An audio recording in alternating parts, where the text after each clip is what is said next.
Wander Wealthy Podcast, episode 86, with Lindsay Bryan-Podvin.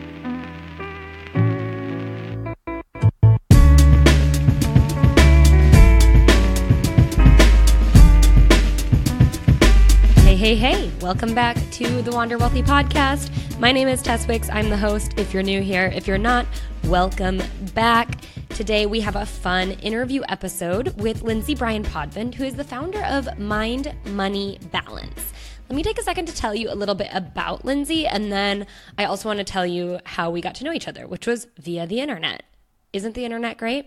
So Lindsay is the first financial therapist in Michigan. That's right, financial therapy, something I had not heard of until she literally, I'm just going to tell you now. She popped into a comment on one of my Instagram posts, commented on it. I immediately went to her profile, saw that she was a financial therapist, and I was like, I have to get this girl on the podcast. This is going to be so interesting. So that's how we met. She is doing something right, which is her social media strategy to reach out and really start up her financial therapy business. So she brings financial literacy to successful women in an empathic way. It's easy to understand, and it includes unraveling internalized barriers to feeling amazing about managing your money. She has a background in mental health research and psychotherapy, which you will hear about, and she combines the black and white of bookkeeping and doing all the money stuff with the psychological knowledge that helps provide women with a tailored understanding of their financial lives. So it's super cool to me. I mean, I geek out about it. I hope you guys are just as excited. I think the meeting between money and the mind and the way that we think and feel about money is so interesting. And it's something that I've been exploring and hope to explore more, especially as we go into 2019. And speaking of 2019, Lindsay is doing a really fun social media contest where you can win a free 30-minute financial therapy session with her, which, I mean, don't we all need therapy around this time of year?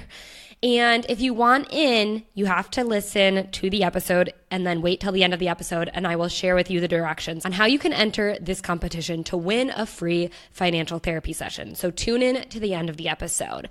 All right, I'm trying my best to keep these introductions short. That's one of my big goals for 2019. So I'm going to cut it off there, and let me just say, without further ado, here is episode number 86 with Lindsay Bryan-Podvin.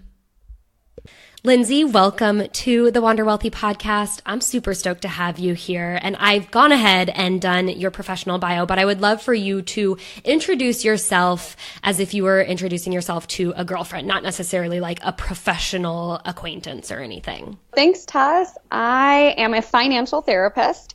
So that just means that I take my skills as a social worker and therapist plus financial literacy and combine them to help people with their emotional and psychological blocks or issues or barriers when it comes to their money. This is the first time I've heard of financial therapist and therapy, I think.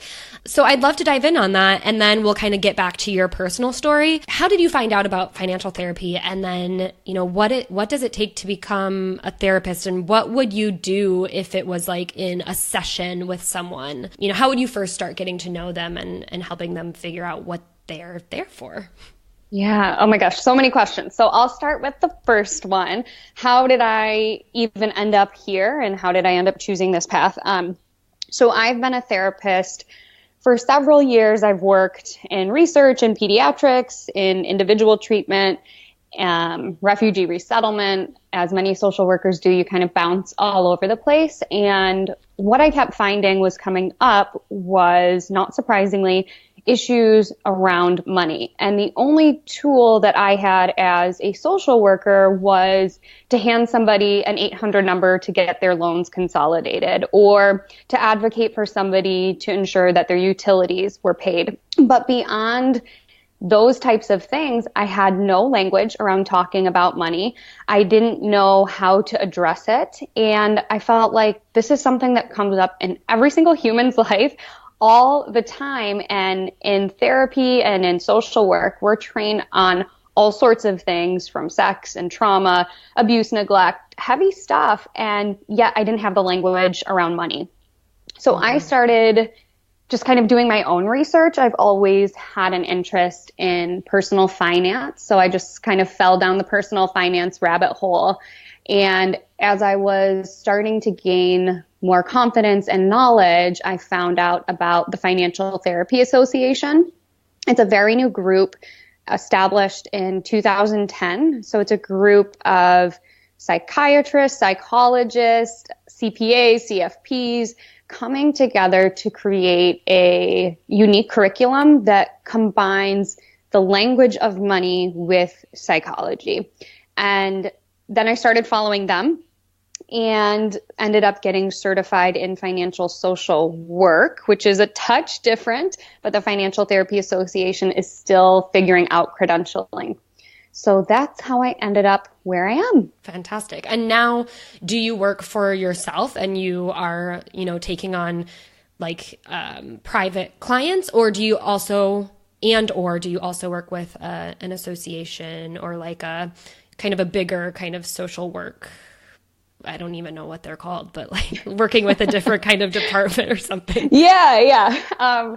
So I am a full-time therapist. Outside of financial therapy, the bulk of my work is working with people who have depression and anxiety. So I have a full-time practice seeing folks who might have some of those concerns, and I work with a group called Grove Emotional Health. And we're kind of a co-op where they take a percentage of the money that I bring in, but I'm still able to set my own hours. I'm able to set my own fees. I'm able to decide which clients are a good fit for me and are not a good fit for me. So I still have a ton of autonomy, but I have the support of other people who are in the mental health care field right there. So the bulk of my income right now is coming from my quote unquote traditional therapy clients. And I'm in the beginning phases of getting the word out about financial therapy because, Tess, you're not uncommon. Most people are like, wait, you do what? So you're a financial planner? So you're a debt counselor? I'm like, no, I'm not either of those things. So I have a handful of financial therapy clients, and I continue to grow that business, both seeing people in person and seeing people online. And to the best of my knowledge, I am the only person in Michigan, that's where I'm based out of, who's providing this type of service. There might be a couple other folks in the Midwest, but it's a really new niche. And so my goal for myself this upcoming year in 2019 is to really be consistent about pushing out information about financial therapy so that we can start to wrap our heads around it so it's not such a foreign concept. Yeah, I find what you are doing very admirable. We're going to talk a lot more about this topic.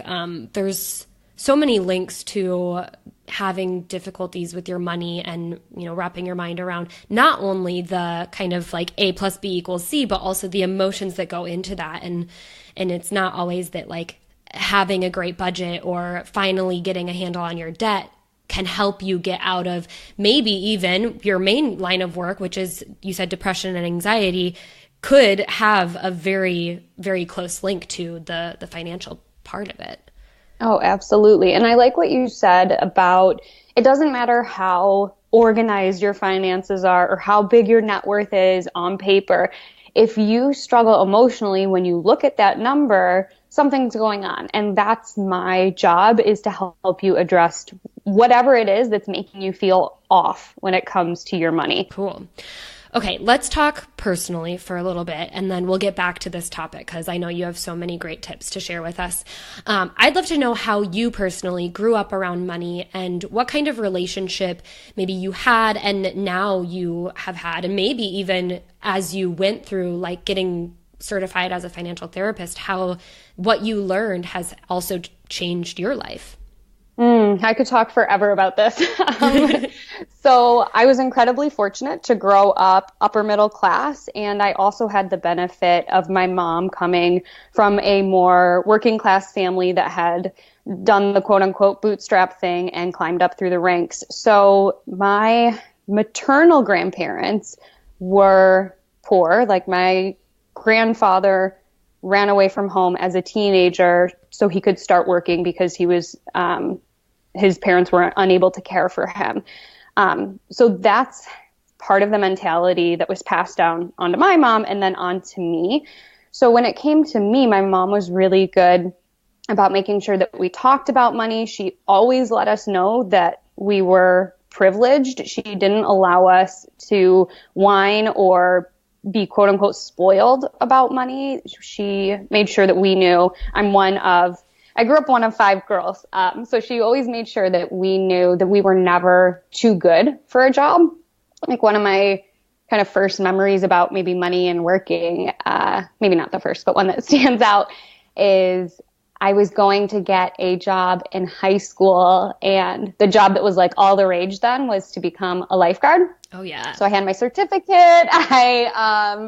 I applied, and I was like, perfect. I'm just going to like sit up on this little ladder and, get tan all summer.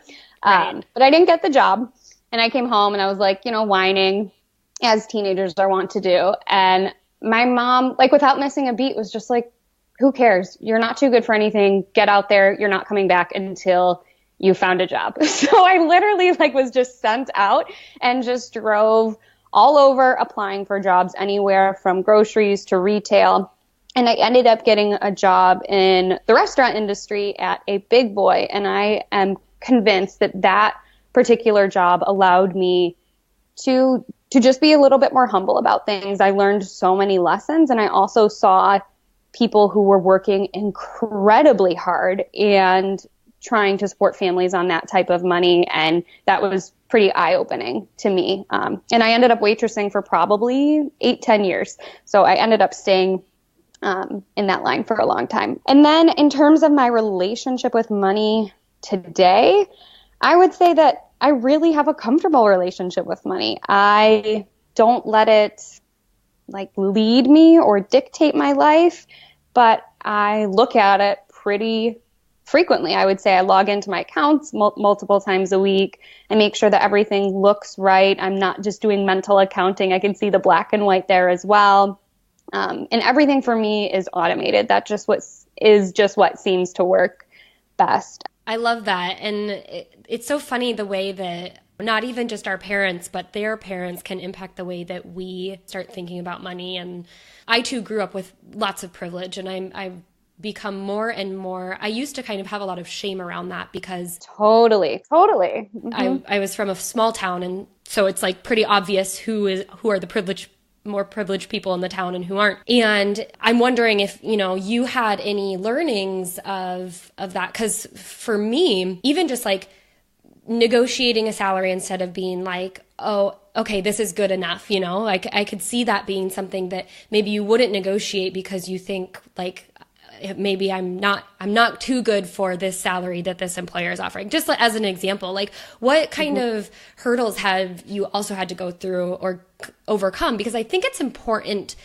Everyone has their own things with money, right? Even right. If you do grow up with privilege, you still have your own emotional blocks around money. It's just a different situation than someone that comes from a different type of family.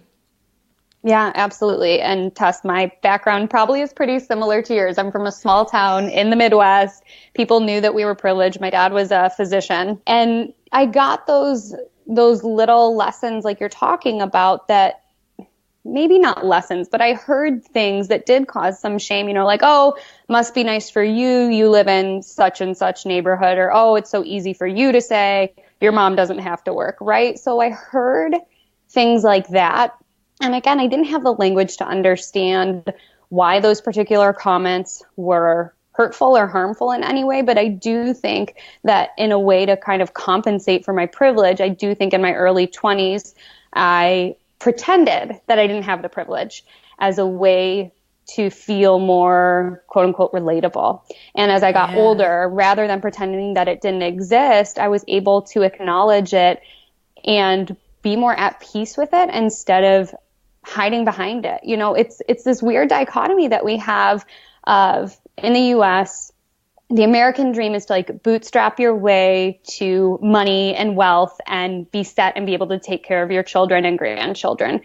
But the reality is there's actually a lot of stigma when it comes to people who do have money or do have means, in that there can be just some negative stories that come out about them. So on the one hand, we want people to be the American dream. And on the other hand, it's so common to hear things like, oh, must be nice when a person does come from privilege. So it's an interesting balance to try and find. Yeah, that brings up such a good point, because it's like everyone wants to prove that they've lived the American dream, but in some ways, like your parents or your grandparents did that so that you wouldn't have to bootstrap. And we also end up bootstrapping in other ways, but it's like, then instead of you being the one that lived the American dream, now you just get the shame around it. And of course, it's like we don't want to complain about our privilege. So I'm fully aware of that. But it's just interesting how different people coming from different backgrounds can have shame around the way they grew up, no matter what. Mm-hmm. Absolutely. I love this conversation. Okay. Me too. Let's dive more into the financial therapy topic and see how we can pass some good, helpful tips along to the listeners out there. So if someone is coming to you, what are some questions that they can ask themselves, or what are some, tips that you can provide them to help them uncover kind of where and you use the term money scripts, like what kind of scripts they're using in their head, I'm guessing, that they're telling themselves about money. Like mine could be, oh, you grew up with privilege, so you don't deserve X, Y, and Z. Absolutely. Yeah. So that's a really good lead-in for often how I start.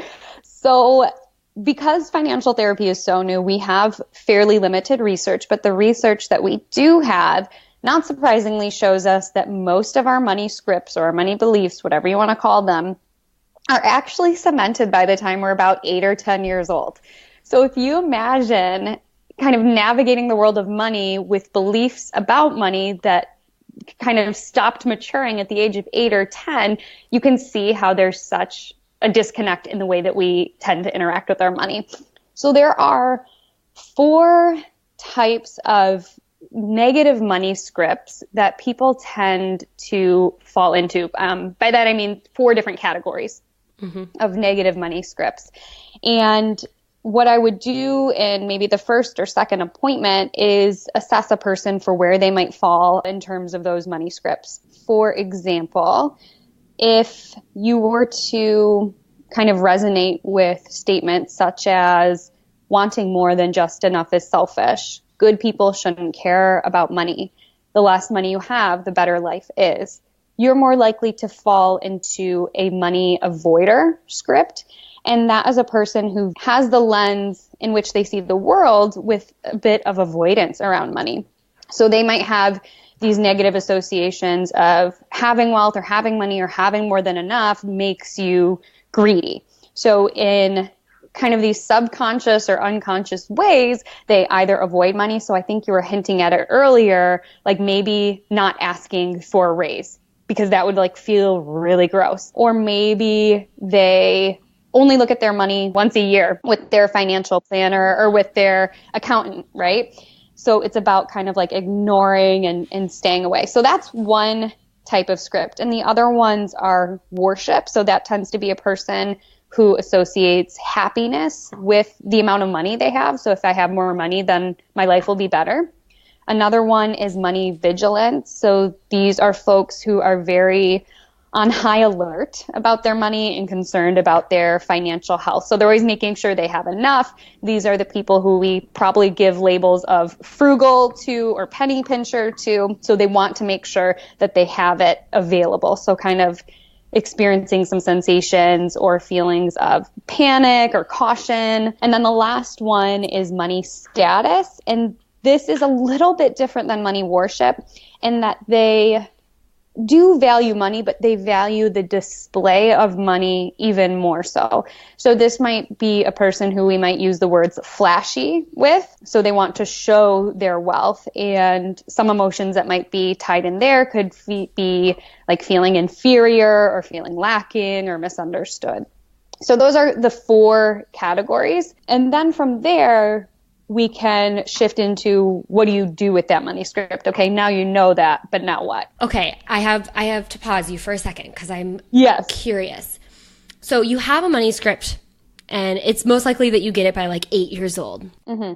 Can a person change their money script? Yes. Thankfully, our thoughts don't dictate reality. We can change our thoughts, or we don't have to listen to those thoughts. That's what therapy does. That's what meditation or mindfulness helps us to do, is just to see those thoughts and let them kind of fade away.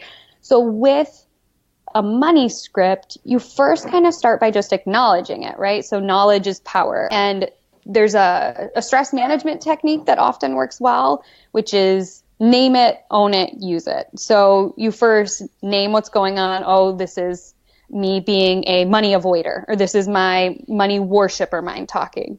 Then own it. Like, where's it coming from? What might be happening? Oh, my mom said you can't ever have enough money, or my dad said we're always going to hit it big next month.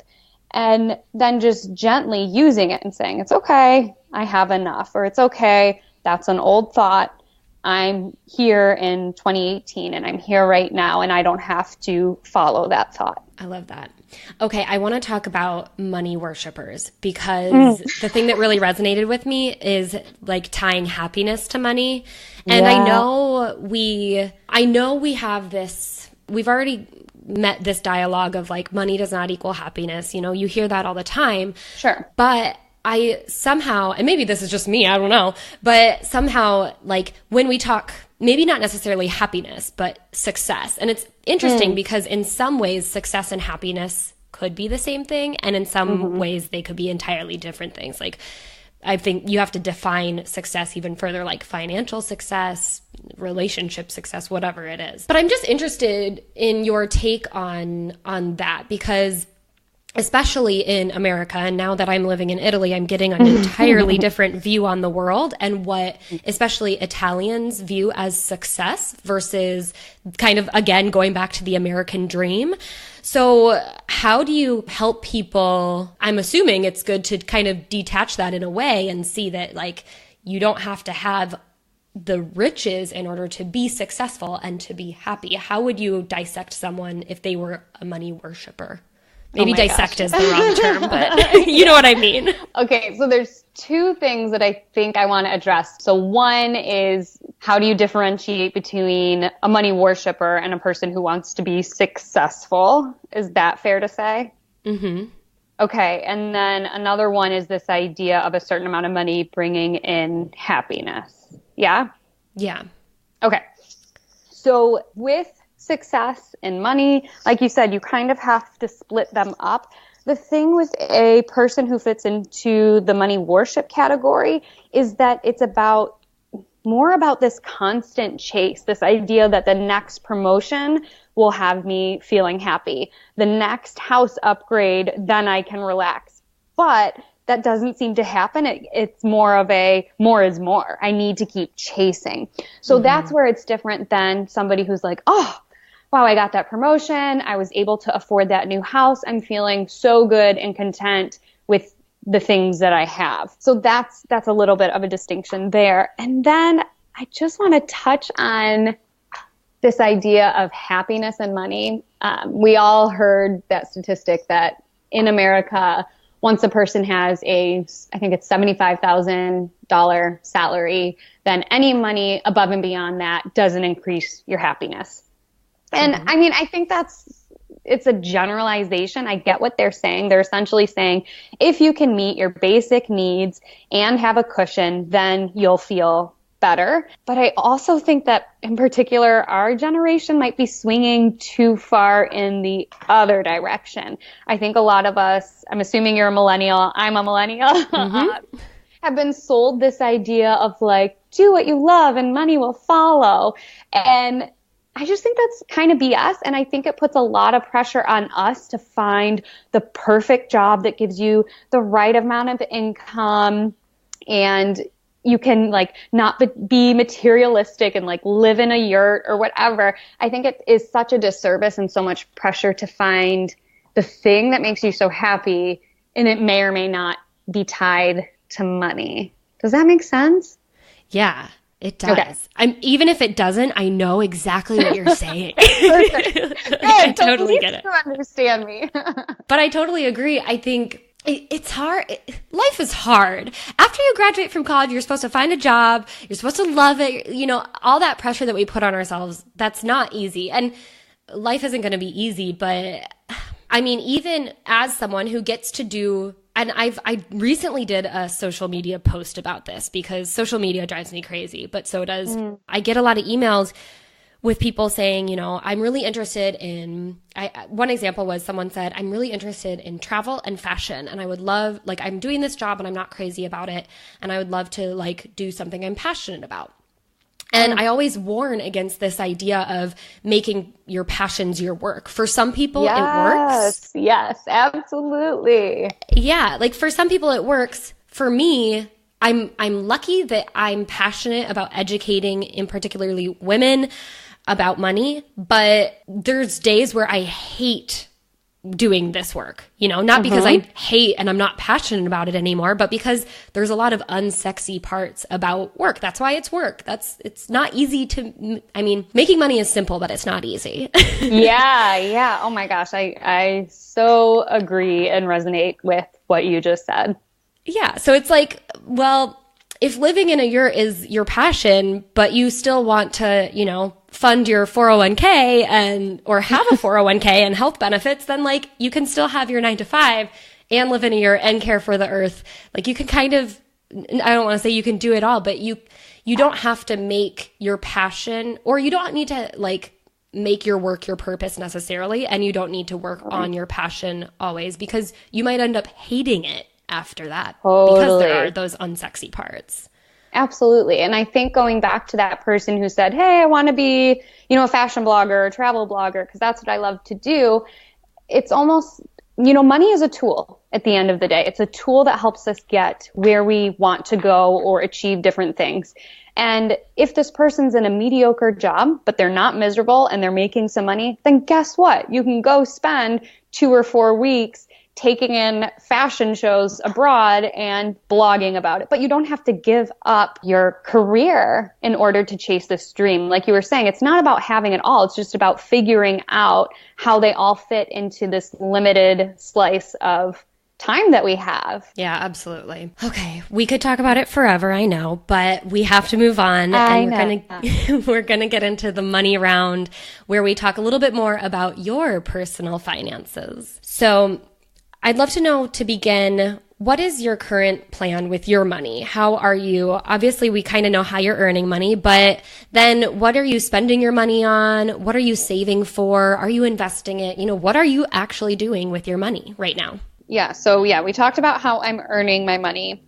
I automate everything. I save for retirement and I invest within those retirement accounts. So now that I'm self-employed, I use a SEP. Back when I was employed by a company, I was in the nonprofit world, so I had my 403B. And even before that, when I didn't have a 403B offered, I had a Roth IRA. So I've kind of always been saving for retirement from the time I had a quote unquote career. So I continue to do that. And I'm married, so my husband and I have money meetings fairly frequently, and we make sure that we're on the same page about the big things that we're saving for. For me, vacation's really important, and for him, we own a lovely home, and for him, maintaining that house is super important. So we make sure to save for both of those things. And I think you and I probably have similar savings habits, in that I'm a bucketer or a multi-savings account person. So for more short-term goals, I've got my 4 main ones. I've got my emergency fund, my vacation fund, my irregular expenses fund, and my gifts. So that's what I'm doing with my money. Very cool. What would you say is your money philosophy? And by that, I mean, how would you like your money to be put to use? Or like, what kind of meaning do you want to put behind your money as you spend it or save it? Or, you know, what are you going to do when you're retired with it? Okay. Those are a lot of questions. So I guess philosophy, I think I said it earlier, but money really is a tool. And I think we often give it so much power, and it does have power, but an important thing is to make sure that you're in control, that your money doesn't control you, that you have the power over your money. And along with that, like we were kind of talking about earlier, money doesn't have to exist in this evil vacuum, right? Money can coexist with peace or with spirituality or with both of those things. So finding a way to find a balance. And then in terms of the future, how do I want my money to be put to use?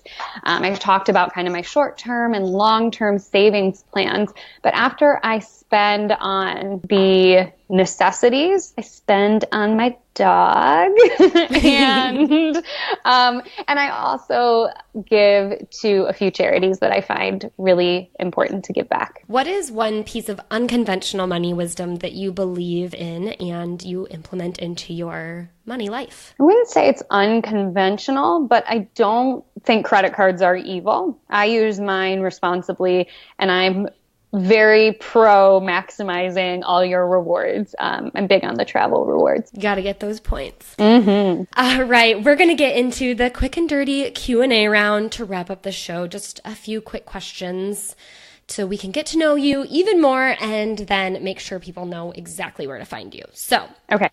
Every once in a while, I haven't been doing it every show, but every once in a while, I like to do a little confession time where we both share our embarrassing money moves, whether it's like something you spend money on or you don't spend money on because you're being too frugal. What is your embarrassing money move and how did you rationalize it? Oh my God. I have so many, and it's so funny you mentioned this. I think a week or two ago, I put a post up on social media with like 3 of my big money regrets. But the one I don't think I put up there is, well, let me back up. Everything in my early 20s was embarrassing that I did with money. Anything from 24 and earlier is just like, oh my God, what was I doing? One in particular was, I don't know about you, but for my first job out of college, I felt like a frickin' millionaire. And I was working in marketing, and I was out in New York for a weekend, and my sister ended up coming out there, and I just wanted to wine and dine her and have so much fun and like be this cool big sister. And I spent $500 in one night just going out. Oh my gosh. So bad. I know. I could totally relate to that. I feel like sometimes you're like, I'm making money. Drinks on me. I know. I'm like, who am I? I'm like slipping bouncers money. I'm like, oh my God, get over yourself. So you're like, silly. I saw this in a movie once. I think it's I know. work. I'm like, this works, right? And I'm like, what am I doing? But at any rate, it makes for a great story. But I don't like to think about what that $500 could be worth now. Oh my gosh. That's so funny. Okay. Eye for an eye. So mine is something that I like still will regularly do. And I shouldn't be like, oh, I'm ashamed of it, but like, it's pretty shameful. So there's this very popular, it's just like maybe just in the Midwest or maybe not even Midwest, but in Chicago specifically, which is where I was living before I moved to Italy. But there's this really popular coffee shop that's like super bougie and hipster called Intelligentsia. They're like a coffee company.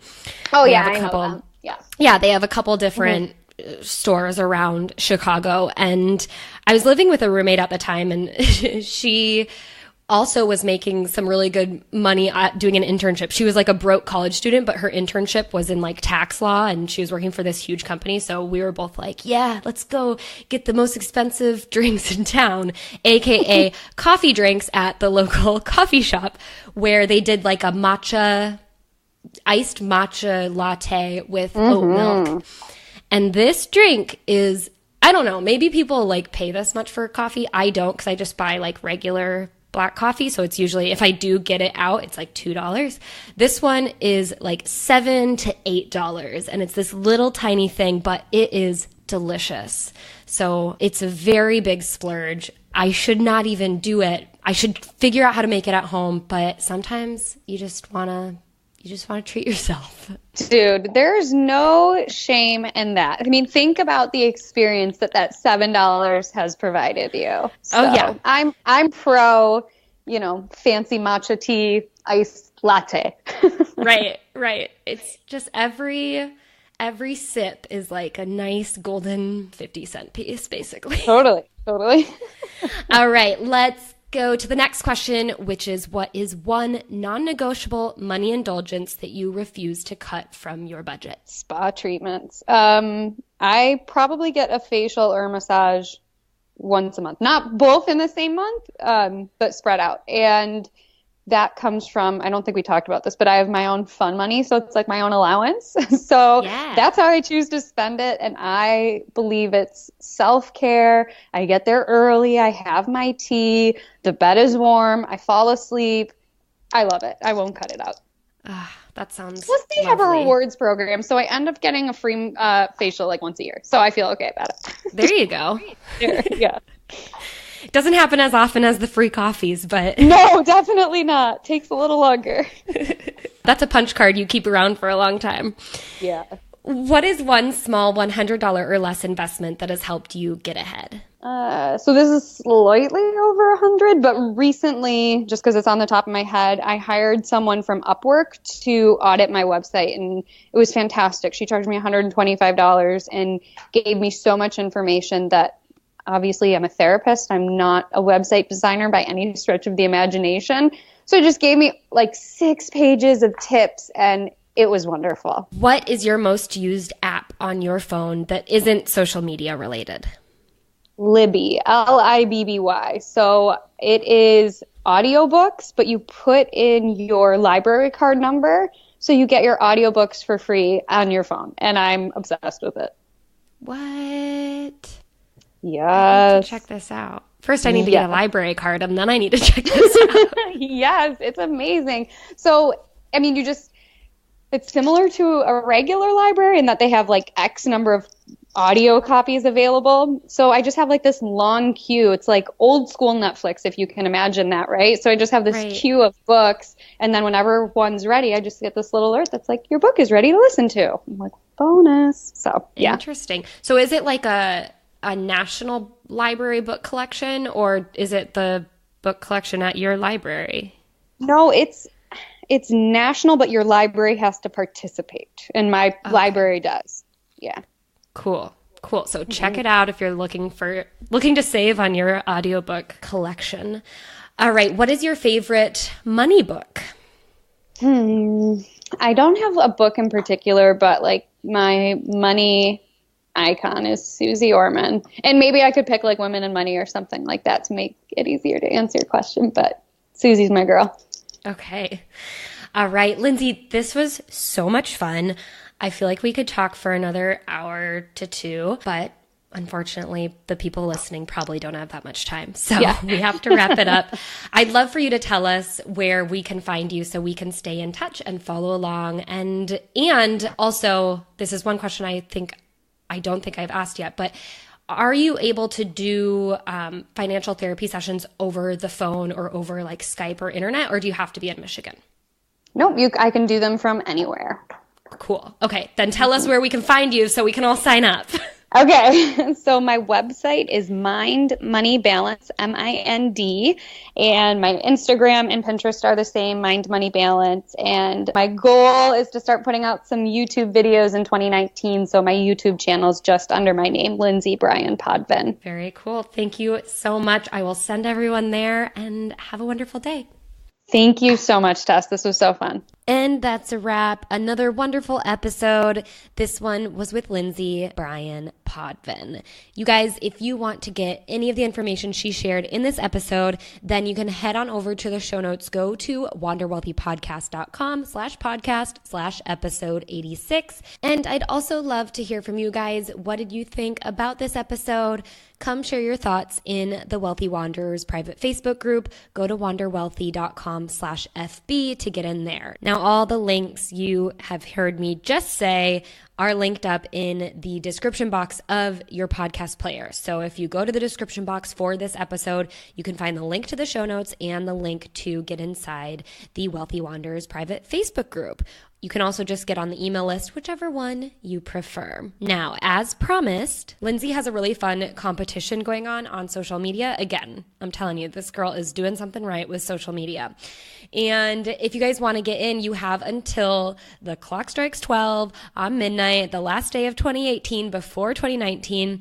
And she's calling it the Cleanse Giving. So what you have to do is you have to follow her on Instagram, which is at Mind Money Balance. I will also link everything up. And she basically wants you to share, using the hashtag Cleansegiving, what you will be releasing in the coming weeks. And she's going to be giving away, she'll pick one winner and give away a free 30-minute unhelpful money stories financial therapy session with her.